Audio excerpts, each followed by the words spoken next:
All right, so we made it through all the slides, even though that wasn't in perfect order. What points do you guys want to review?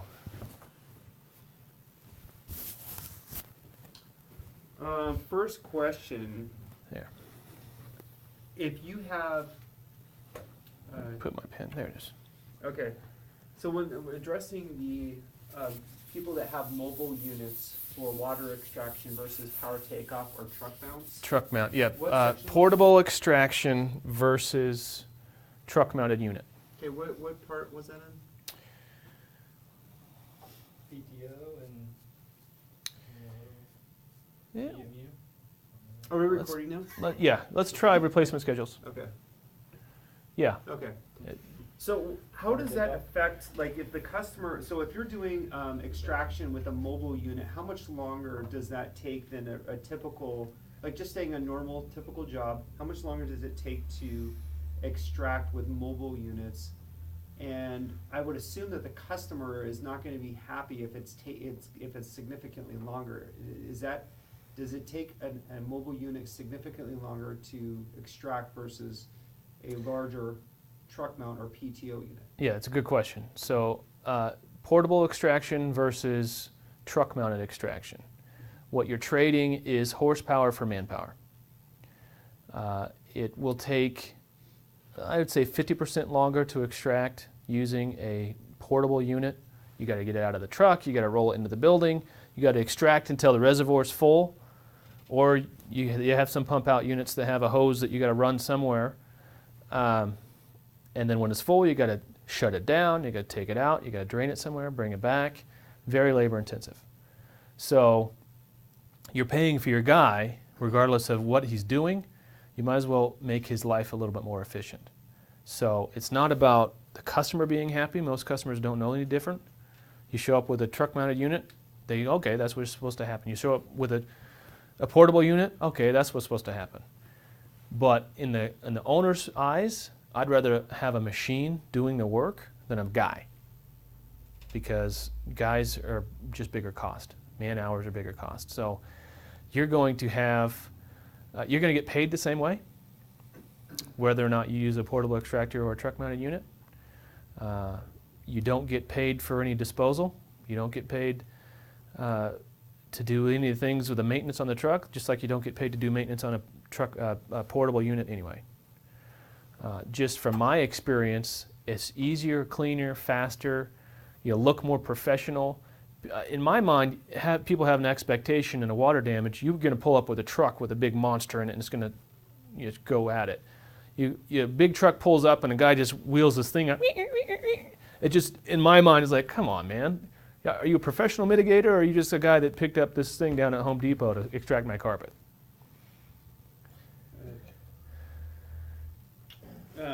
Another question. So in this marketplace, there's obviously going to be Ford, Chevy, Dodge, Ram, and they're all going to have strip chassis with the ability to put multitude of configurations of bodies onto those chassis. We've noticed that Chevy is the remaining brand that offers a power takeoff unit or power takeoff capability on their 4.8 liter, 6.0 liter, I'm not exactly sure. And then we noticed that with extraction units or cleaning truck mounted units on the ProMaster and the Ford Transit, they look like they have to do a fuel tap kit to get into the gas tank. So I guess my question in general is,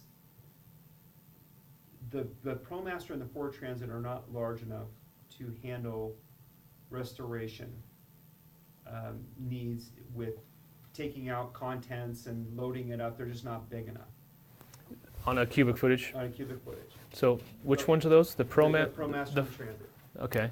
So the Chevy Cutaway, or I guess you could say a Ford E450 or a Dodge 4500 could have a strip chassis which we build a body on it. And I guess my first question is what do you think is the minimum size box lengthwise and cubic wise for a restoration contractor needing to move contents in and out. So that's one. So minimum box size for minimum box size. for full service. Yeah, full I would service. say 14 foot. 14 foot. Yep. Okay. Because if you think about it like a house and you're going to tip it over and take out all the contents, it could take up a lot of cubes. Playing off of that, there was a question I was going to ask, and I figured this would be a good time. Sure. Yeah. You mentioned something about towing. Yep. Do these guys, a lot of times, with what Mike's saying, will they tow a trailer if they're removing contents? Yes. And Well, exactly. if you're heavy into contents, so some guys don't do contents, but once you get into the 2 or 3 million, 4 million plus, they do contents. They're going to have a dedicated rig for contents, and it's going to be a box truck. Okay. They're going to have that rig is not a mitigation rig. That is a contents rig. They're going to call it the contents truck with the contents people, with the contents packers. It's going to be smaller guys. those are going to be 14 plus. I mean, Like there's up to 16. 26-footers. There's some big ones. Yeah. And they're gonna 26 have foot, like you a- get problems Yeah. in residential areas. Right. So you don't want to get too monstrous. 20 foot is probably about as big as you're going to Got go. A lot of guys run those Isuzu. But those box there's trucks. usually NPRs, but those are the ones Yeah. with the see. That was another question is that the the cab goes over and you have access to the engine. To me, that seems like a logical thing that the customer would want. But you're saying you want a front mounted engine with a hood. Well, when I was talking about that, I was talking about the conventional van setup is you don't have the option of it Right. flipping up. I mean, Yeah. you got to take out seats sometimes just to get into it and do what you need to do to it. Oh, okay, got it. All right. But no, those Isuzus, you see them all over the place, and I think just because they're dirt cheap. You can Mhm. find them.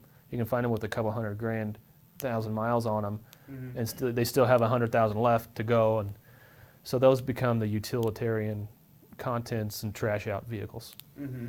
And being that there's really no configuration for contents, it's like they could just go to Enterprise or go to a local truck dealer. I mean, that's really, A lot of guys do. yeah. And so we don't feel that we're going to be very competitive in that space because there's no real. No, Yeah. you're not going to be competitive in that. It's just a plain truck with tie downs. Mhm, So right. there's a lot of guys in that market, and So what you're not we- able to package it and bring you value that way. Oh, okay, got it. So what we've told you, from a cleaning mitigation standpoint, where do you think with the truck-mounted equipment and the vehicle, along with air movers and dehumidifiers, where do you think that we should be targeting our efforts when we first go in the industry, from either a franchise or an independent, or from through a specific vehicle or a specific piece of equipment? How do you think we should go after this new industry? I would go after solving more than one problem with one tool, having a multi-use tool. If you can find a nice hybrid that has a lot of room in it, so they can think about, hey, maybe I don't need another box truck, with still the mitigation capabilities. Mhm. So what you want is to have enough equipment, be able to have enough equipment and tools to do 1 or 2 mitigations at a time, and still have in my opinion, a trailer mounted or a truck mounted unit. So one company I worked for had a trailer mounted extraction unit. They said, we don't want to put anything in our vehicle. They were concerned about resale too. Said, I don't want to put anything in my vehicle. So they got a little, what are those, just a covered trailer with a gas tank in the front, and they put an extractor in it with a lot of hose, and that's when you needed extraction, we just towed it out, and it worked pretty well. And so they had more room in their vehicles to have stuff. So what you want is, I mean, you're essentially talking about real estate, and your truck mount unit is going to take up about 4 feet, give or take, with hoses. So that takes 4 foot off of whatever size truck you have. And what you want is you want some space for tools, but the rest of it, you want shelving for air movers, and then you're going to want floor space for dehumidifiers. In an ideal world, this shelving on this side, we're talking about shelving configurations, will fold down. Like it comes down with a chain from the wall And when you don't need it, it'll fold up and secure so you can open up this space here for more dehues or contents. So I've seen, especially the high bay rigs, I've seen the setups where you can get 3 rows of air movers down a side, and you can pack a lot of air movers in there. If you can get 24 air movers in a rig, 24 air movers and 5 dehues of a 2000, you can do a lot of work. And if you got if you've got this much equipment, let's call the magic number 24 and 5. If you can get that and have a truck with a truck mounted extractor on it, that'll multi-use for you. So you have all your equipment out of it. Now you got to haul trash. You put all the trash in it. I think that's an ideal setup. So then are those questions that they're going to be asking us? How many air movers can I fit in there? How many dehues can I fit in there? And that's going to be a function of floor space. For your dehues, it's going to be a function of floor space. You can't most of these dehues, and I came out with the new one, the Revolution, which is awesome. But this is your standard size. Let's call it the standard size. What is that, 4 foot? 3.5 foot? I'm a tall guy. It's hard to say. So you can't lay these down. You can't transport them laying down. It's a refrigerator, and the Freon gets all mixed up. And so if you transport them laying down, you've got to wait, some cases 24 hours before you can fire them up safely without destroying the innards. So you can look up the specs of these dehues and say, okay, what's the footprint of a dry ease Evolution LGR, and then do the math with whatever truck configuration you come up with. Right. So are they tying them down once they put them in there so they don't tip over? They should be, man. That's Okay, one so of my pet peeves. The last company I was working for, these guys would just throw them in there, and then they just drive down the road, and you'd Right. open up the doors, and they'd just be So how are they tying I mean, this them is down? $5,000. Do they have floor anchors or what are they? Floor anchors or wall anchors. Okay. Yeah. So, yeah. So you have, no matter what configuration you have, you need to have tie downs on both sides. So you can get ratcheted tie downs for whatever equipment you have in there.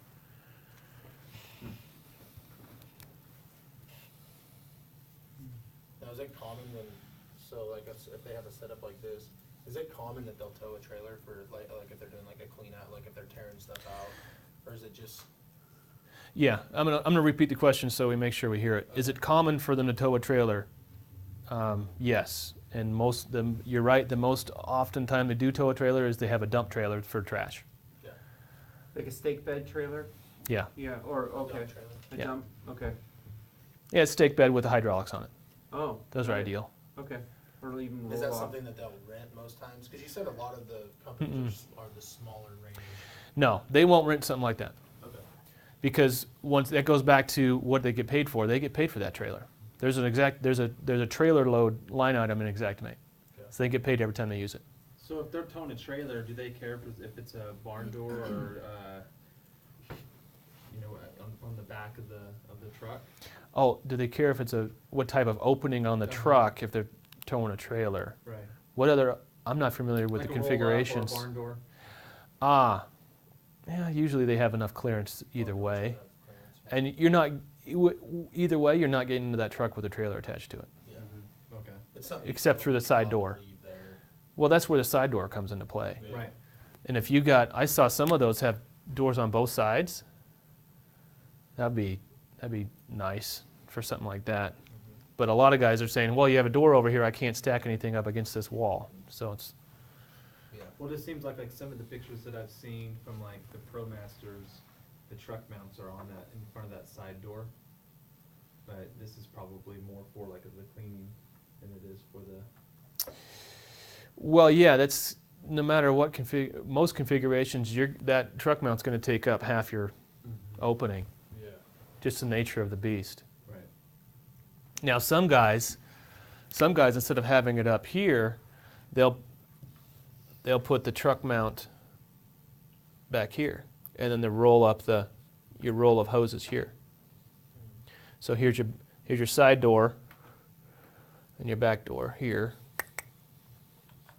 So, because they want the access to the front of the cab differently. And that's not a bad setup to have it just running down one side of your truck. And the hoses just go right out. That's What true. about separation between cabin and box? Do they prefer it to be closed off? As far as like, being Like able a to bulkhead. access. I don't like the bulkhead, but a lot of people do. And I think once you put equipment behind it, I think you're required to have a bulkhead. Okay. Once you have, especially a truck mount unit sitting behind there, I think you have to have a bulkhead. That being, Required by who? I don't know. Like federally? I think it might be federally. I don't. That's a question I don't know.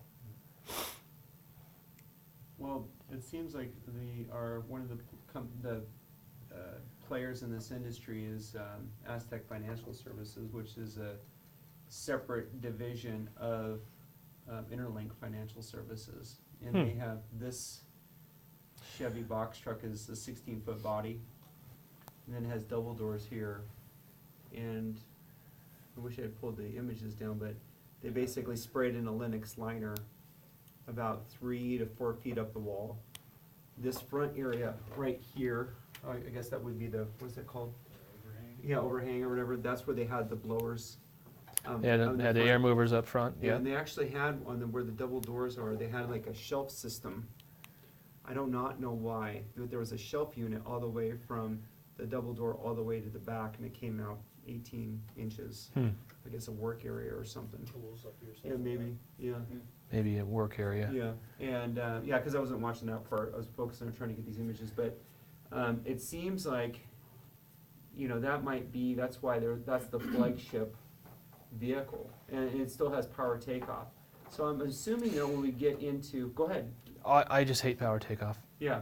I really do. Well, that's good to know from a perspective of what we're gonna be putting on our portfolio, but I think it gets to this bigger thing is that it seems like the entry level is mitigation, doing cleaning, and then they can evolve in doing restoration. The restoration is really where the money's at, for obvious reasons. It's where the revenue is. Now, Right. you've got guys that intentionally don't get into the repairs. Mm-hmm, They just build up their mitigation fleet. mm-hmm, That's one thing I didn't touch on, but it's gross profit wise, for return on your dollar, mitigation guys can make, done right, 80% gross profit. On the restoration side, you're really fighting to get to 60. Most guys are in the 50s. In GCs, regular GCs, non-restoration guys are in the 20s. But let's say this is a pie in the sky for a restoration guy. You get a 30% spread between restoration and mitigation. Guys that are smart ramp up their mitigation and get as much water work as they can, because that's where the quick and easy money is. More liability in restoration, more long-term. Takes longer to get paid. You take a project that is dry in 4 days, you're paid in a week. To repairs take 6 months, you're paid in 7 or 8. So it's a different. A lot of guys have different divisions. They have a mitigation division and a restoration division. They might have 2 different managers inside their operation. One guy's more of a construction superintendent type, and one guy's a water mitigation type. So you'll have 2 different needs. So it kind of sounds like, so when these guys are going after like a new vehicle or something like that, they're generally going the used route on the vehicle and then putting that most of their money into like the newest, latest and greatest extractors? Or It depends on where you're at. I'm seeing on the independent side, I've got guys that they want to buy a new vehicle Oh, okay. because they understand the depreciation schedules and, Yeah. and maintenance schedules and things like that. Where you get more guys going used is they don't, it's a different mentality. As a business owner myself, I think as long as my cash flow is good and my trajectory for my business is good and everything is going well, I want to be in a new rig. Yeah. I'm going to pay it out, and 4 or 5 years on, I'm going to get a new rig, because hopefully I'm putting another guy in my, Yeah. backfilling, and growing my company that way. But a lot of guys don't believe that new rigs are are necessary.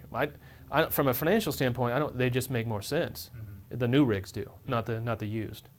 Used has already been depreciated, and it's just you're buying a pain in the butt. You're buying maintenance headaches that I don't want. But there's one of the secrets of Service Masters, the yellow vans.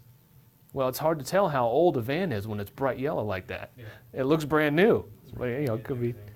10, 15 years old. I have a question on the insurance side. Yeah. So we're talking about how like a lot of insurance companies, let's say just a homeowner has damage, they call their insurance first. The insurance then dispatches or gives them a number to call. So a lot of times those are franchise guys. Now, when does the independent guy come into the picture? I mean, is it something where, you know, because I'm just thinking. Yeah, how do independents get the leads? How do they get leads? Yeah. Yeah. How do they get the business? Do they get it from insurance companies or? Very few of them get it directly. A lot of them do a real good job of agency marketing. They'll go to the market. That's what CODR does here, is they go to the agents here and say, hey, we're a local company. Who do you want your insurance going to? You know, big company or local? Yeah. And so some agencies will still refer, but the vast majority is they do a better job of SEO. They get found on the web better. Gotcha. And so Yeah. is it common for homeowners and even like, you know, like your local State Farm guy, is it common for them to get multiple quotes? It's not uncommon. It's not the majority of them. Majority of them just go, hey, who should I call? And they call. So when I get into a multiple bid scenario on insurance, I walk because it's not necessary, and I know someone's shopping.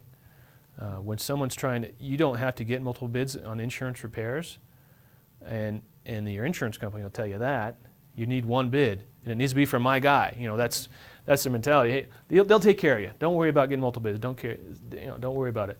When someone says, hey, I'm going to get multiple bids, that to me says, hey, I'm going to see who's the highest and cash out with my insurance company and then go back to whoever was lowest and have them do the work. Yeah.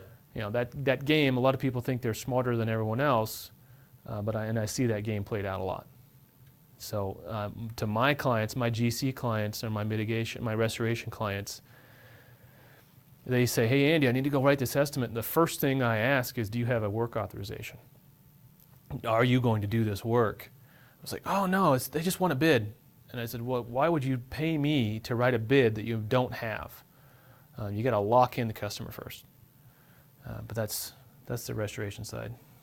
What do you think are some of the touch points when we speak with somebody that's doing cleaning and mitigation versus restoration? We get on the phone with them for the first time. What do you think are some of the talking points we need to do to get our initial intro, whether we're talking about it from the vehicle fleet solutions side for new vehicles or from the equipment side?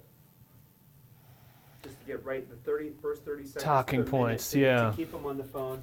These guys are busy. Hey, I'm working on an estimate right now. Who are you? How'd you get my phone number? Yeah. You know, don't ever call me again. We know within our industries right now how to talk have the talking points to Sure. break down those barriers very quickly. Sure. So what do you do to build immediate credibility and rapport on the phone within 30 seconds and then the additional minute or two to break through the ice? Well, naturally, it helps if you do a little bit of research on who they are. You know, you can look at them and say, are they a big player, a little player? Where do they fall on the spectrum? Was there any major weather events? You try to build rapport. Say, hey, are you guys busy? I heard a big hailstorm went through there last night. Something to get in their mind is emergency, emergency, emergency. We're always putting out fires. You know, pardon the pun, but that's just the way it is. It's always an emergency. So you need to raise their urgency level is always like they're always on. So what are you going to do to get to raise your urgency up to the same level of urgency they're already at, without panicking? Hey, you've got to do this now. You don't want to pressure anyone at all. But I would say I appreciate their time. Hey, I know you're busy. I know you guys got a lot of estimates to write or whatever else. I've been working in this industry and I've got some great pricing on equipment.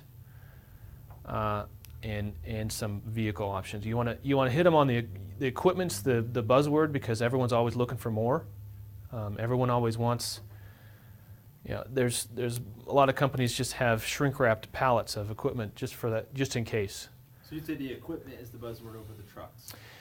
I would say, yeah. I mean, I would if you've got something of value to provide, I would start. Hey, we've got some special pricing incentives on equipment, and we do some really great setups on some trucks. Have you heard about the ProMaster? A lot of guys right now are looking at the, and pardon, Sprinter is all I know. I mean, that's the industry is. They know Sprinter. They're looking at the Sprinter vans, but it's that setup, that modality of the ProMasters and the Transits. Guys are looking at that. They've been around long enough for the fad to wear off. Like, okay, this isn't just a fad. This is where it's going. Nissan came out with some really great things that a lot of companies are going for. What is that? The MV. Yeah. But it's not very long. I mean, it's a pretty short body, and it has low roof and high roof. Yeah. It looks top heavy, to be quite honest. It does look top heavy. Yeah, but I would say that it definitely wouldn't house like a full setup efficiently. They're talking about getting a longer body, but from what we understand is that the vehicle is bulletproof. It has very low maintenance costs. It's proven. It's just that they haven't. Plus, it's a thirsty son of a bitch, though, isn't it? I have no idea what. It's got a kind of huge engine. V8 in it, I think. Yeah, it's maybe. Yeah, And but that's Nissan's the not thing known where, for its fuel economy. You know, the ProMaster has what, 4,300 payload? Yeah, 43. Yeah. Yeah, and I don't know about the but I mean, I know that one's getting really good. Yeah, fuel these economy. guys aren't gonna know- Transit does too, and the Savannah, in a cutaway, still, the 4.8 liter, they still get 14, 15 miles a gallon on the Wow. single rear wheel 4.8. I would start with, let alone, okay, we got equipment, we might have specials on equipment, you may or may not. But you've got a vehicle set up that can fit, how much equipment? That's gear. How much gear can you fit in this thing? Does it come with a truck mount unit? And what's the towing capacity? Loading capacity, you could talk cubic footage, but I don't know cubic footage. It's not gonna be, cubic footage is for content. Yeah. But for these purposes, we're talking about a holding tank for fresh water, for cleaning, and then we got a reservoir for Yeah. water, which is gonna be most of the weight in the truck mount Well, in the itself. So mitigation payload- side, guys don't have fresh water. Oh, okay, got Guys it. aren't doing carpet cleaning out of these things. Right, so they're just pumping. These are sucking muck. Yeah. Period. So second muck, and then they put it in the truck, and then the truck mount, and then hose reel, whatever cleaning products. So I think that the ProMaster has probably really good Yeah. payload capacity for that. You say, hey, I've got a truck set up that can fit 24 air movers and 10 2000s and 100 foot of hose, and still have plenty of feet of let's go 200 feet of hose. It still has plenty of room for all your tools and things like that. Have you guys looked at a configuration like that? Have you ever seen something like that? Can I send you some information? Mhm. I mean, you guys are sales guys. No, we already know what those are, and that's Yeah. gonna be that 14 or 16 foot Chevy Yeah. cutaway. Yeah. Well, even like on the FedEx side, there comes a point someone gets like a P500 and they start realizing that their routes that they're on, that particular truck might be getting full, and so maybe they need to get a larger size truck. Are we gonna experience that in this industry? Will they start running out of room the more business the busier they get trying to hold on to that truck? Or is that truck intended only for each type of job that they take, and then they're done? Does that make sense? So are they going to outgrow their vehicle is what Right. you're asking? Right. I don't think so. Okay. They're gonna buy a rig for a purpose to solve a couple problems, Mm-hmm. and as long as it still solves those problems, if they find themselves doing more contents, they're gonna look at a specialized rig. They're gonna get a box truck. They're gonna get a plain Jane, vanilla box truck with a roll-up door, and that's it. But most mitigators, they want something they can put. This is something, even with a truck mount unit, in a pinch, you can send your carpenter out to do, because you can fit full sheets of drywall in here. You can fit full sheets of plywood in here. You can get pretty long. You can still put ladder racks on it. So even if you're not using it for mitigation, you could use it on your repair side in a pinch. Now, the mitigation guys are going to be pissed because the repair guys always leave trash and drywall dust all over their rigs, but it is what it is. I think you talk, how much gear can it haul? What's the miles per gallon it gets? That's going to be gigantic, especially when crude goes back up over 50. It's incredible right now. What's it sitting at 49? Brent crude at 49 a barrel. It's incredible. Well, that's the mark, they were saying that for fracking and for natural gases, like in order for OPEC to get them out of the market, they have to get it under $50 a barrel. And that's what they're trying to do. Yeah, so they're just gonna stop production right now. Wow. So it's how much gear can you hold, payload, and miles per gallon, some stuff we're used to hearing. Yep. What are some of the main brand names within dehumidifiers and dryers? Equipment. Yeah, Equipment. You're going to have two brands. And most guys are loyal to one or the other. You got Drieaze, Drieaze, it's a dash, and Phoenix. There are other players. These are the main guys. Phoenix tended to be, over the years, more industrial looking, stainless steel cases, things like that. Drieaze went to the heat molded plastic a lot faster than Phoenix did, and that's what I think won them a lot of customers. Plus, I think Drieaze has contracts with ServiceMaster and ServPro to build stuff for them. Air movers, you're going to have several different brands. They're less. No way. That company's in my hometown. There you go. Bellingham. Is that where they're located? Could be. Yeah. And these two machines are going to change the world of this setup as we know Yeah, I it. was gonna say, look how flat they are. Well, this, you could fit two of these in the same space as one of these evolutions. Here's an evolution, and here's a revolution.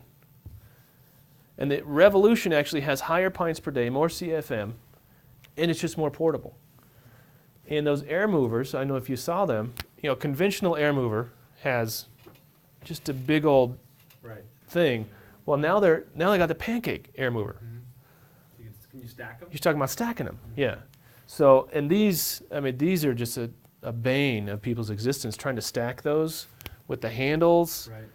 And some of them had a little ridge in the bottom that the handle went in, but they never worked. So every time you open the door, air movers are falling out. But once again, Perfect. people aren't going to buy the new stuff until their old stuff is just worn out. So the finance company that works with Drieaze, this place is where I grew up. Yep. So I'm going to conquer and destroy, or destroy and conquer. They are also the finance company for Sapphire Scientific, for their truck mount. And I believe they are about us, it's, 2 people. Yep. So that is very good for us. Nice. Let's talk about, I want to touch on truck mount configuration real quick. As far as usability and setup. What you want, we're going side view now. Here's my truck mount. What you want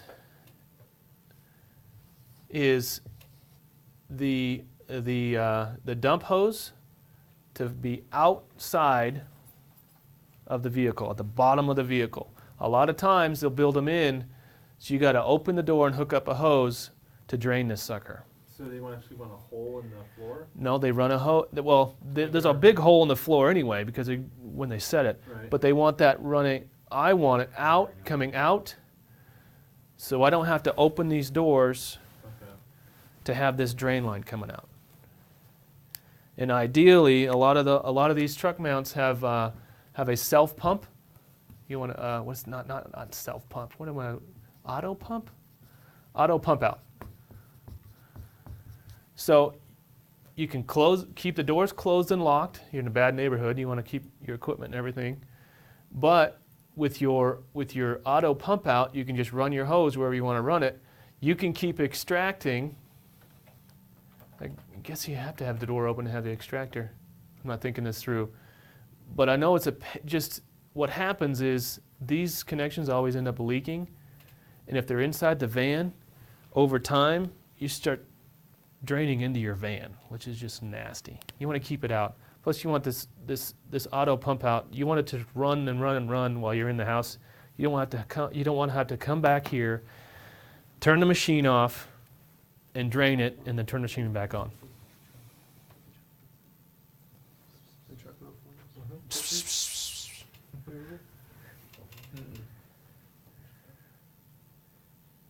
Okay, yeah, because I think we saw in one of the trucks how they had, we thought they were exhaust vents, but they looked like some stainless steel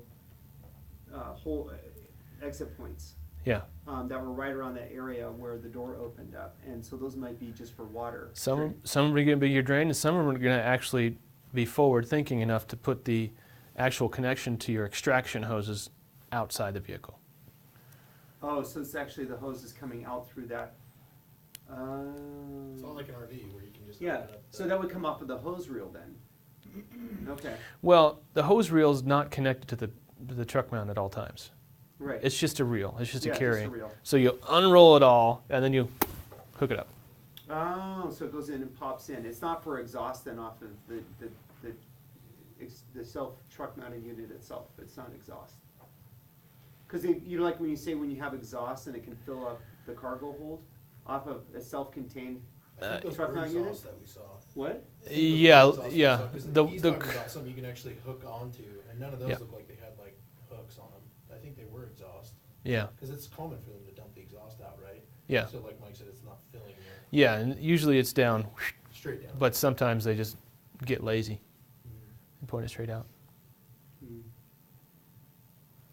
Do you remember how we saw those pictures? I'm gonna kill this Probably if you go to. so I don't have to spend so much time editing.